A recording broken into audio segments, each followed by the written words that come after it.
Orphan elephants need a lot of affection. Every day, the carers at the IFAW Wildlife Rescue Centre spend several hours playing and cuddling with them.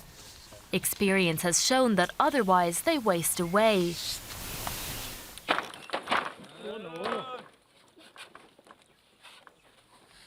The centre is also home to 13 baby rhinos, some Indian hog deer, leopards, and various types of ape. Most of them come from the nearby Kaziranga National Park. This baby elephant was rescued from a ditch it had got stuck in. That sort of thing happens often. Traffic accidents are also common. Baby elephants don't have very robust immune systems. We need to be very careful with them. We used to make sure that there was always a carer with them, but it's too risky. They get their trunks into everything and can easily pick up infections from humans. Dr. Bazamatarai is keen to limit contact between the baby elephants and their carers, without depriving the calves of the bodily warmth they need to survive.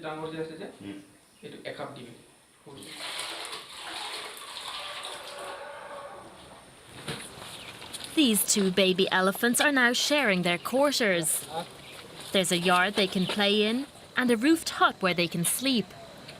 At night, when temperatures drop, they even wear pyjamas and slippers.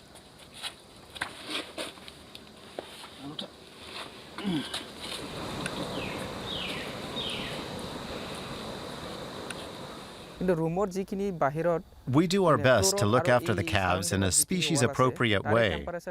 They're kept outside to recreate forest life with their mothers. It also helps them adjust when they're released.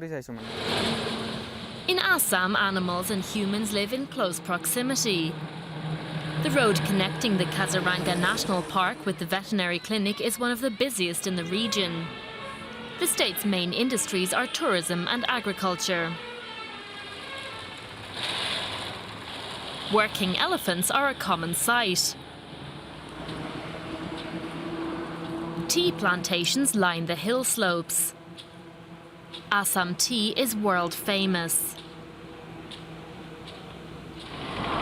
On the other side of the road are rice plantations. Assam is flood-prone, so harvests are often ruined. The floods come twice a year. The Gogoi family are making rice flour. A few repairs are needed on the house. In autumn, a herd of deer escaping the rising floodwater sought refuge on their land. Down there is our village, Mopora. Less than a kilometer in that direction is the national park. It's home to wild animals. Rhinos, elephants, tigers, water buffalo, and many others. If the river bursts its banks, it puts their lives in danger. And then they come to the village. 2/3 of his last harvest were ruined. He had to resort to planting mustard seeds, which grow fast, to make sure he had at least some income.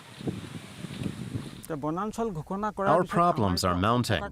The tea plantations are expanding across the slopes, reducing the forest, the elephant's habitat. So they come down here and ruin our crops. They destroy our homes and kill people. The water buffalo also leave the park in search of food. The tigers prey on their calves and go crazy. And then they kill more people. Tiger attacks occur every month. Famia Shaduri's father-in-law suffered one on his way to work one morning. Her husband can't bear to talk about it. My father-in-law was badly wounded. A woman from the village found him. He was carried back home on a blanket.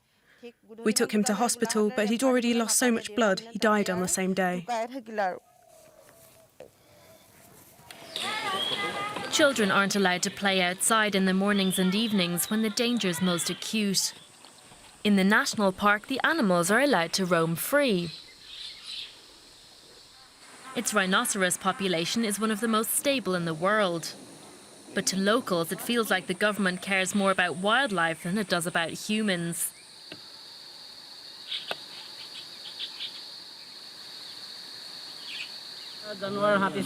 That's why they're taking matters into their own hands.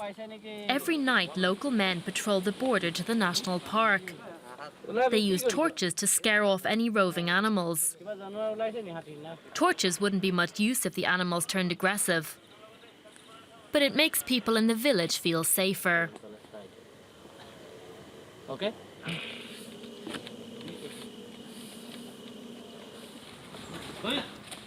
The elephants have to get used to living in the wild. The baby elephants born in the national park have grown into a herd. They're taken out every day to learn how to look for food and also to avoid villages and roads. Next year they'll be moved to another national park where they'll roam free.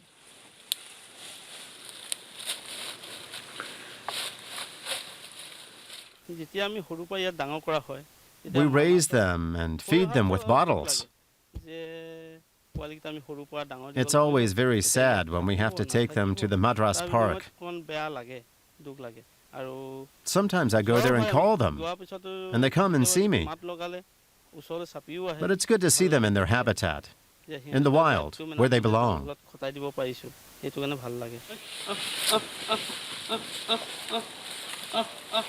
But that's still a long way off. For the time being, the herd still has a lot to learn.